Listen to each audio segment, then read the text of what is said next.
So you just held your second Cobra in 2 days. Is that a sign of how worried you are about the situation? The Cobra meeting was to coordinate our response to the disorder, and I made it very clear on a number of occasions that those involved will feel the full force of the law. So we coordinated, we went through some of the numbers. Over 400 people now have been arrested, 100 have been charged, some in relation to online activity, and a number of them are already in court. And I'm now expecting substantive sentencing before the end of this week. That should send a very powerful message to anybody involved, either directly or online, that you are likely to be dealt with within a week, and that nobody should be involving themselves in this disorder. There have been a lot of warnings already about more disruption tomorrow.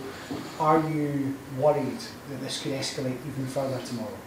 We obviously went through the available intelligence, the deployment of officers, because our first duty is to ensure that our communities are safe.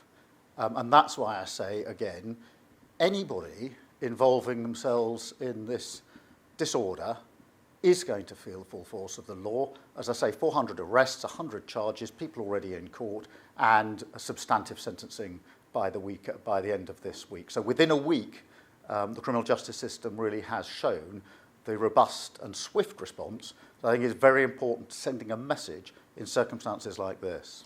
There will be a lot of people worried about the next few days, communities scared to leave their houses, scared about places of worship. We've heard from immigration lawyers scared to go to work. What message of reassurance can you send them that they will be safe in the UK? They will be safe. We're doing everything we can to ensure that where a police response is needed, it's in place. Where support is needed for particular places, that is in space. Obviously, it's a difficult situation with disorder going on in a number of different places at the same time, but that is precisely why I held my second Cobra meeting today, to coordinate the response and to get the assurance that I want and need that we do have adequate police in place, that we are able to cope with this disorder. But the message has to go to those who are involving themselves in this disorder, which is you're wrong, you shouldn't be doing it, and you will feel the full force of the law, as I hope we've been able to demonstrate with these swift prosecutions.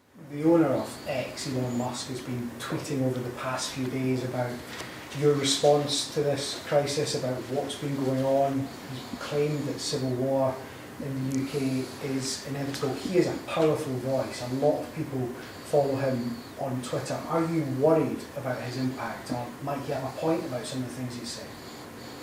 My focus is on ensuring that our communities are safe. That is my sole focus. And I think it's very important for us all to support the police in what they're doing. I went up to Southport to speak to some of the police who had been the first responders to the terrible attack that happened. They described the scene to me and what they had to deal with when those girls were attacked. Those same officers were then attacked on their own streets later the same day. The same officers who had been the first responders. Our first duty is to support the police in a difficult exercise that they are engaged in, keeping us safe. What's your message to Elon Musk? Our first duty has to be to our communities to keep them safe. That is my sole focus. The police are doing a difficult job in difficult circumstances, and I think that everybody should be given their full support to ensure that we can make sure that our streets are safe and our communities feel safe and secure. That is really where the focus ought to be. That is my sole focus, and that's why I held this second Cobra meeting.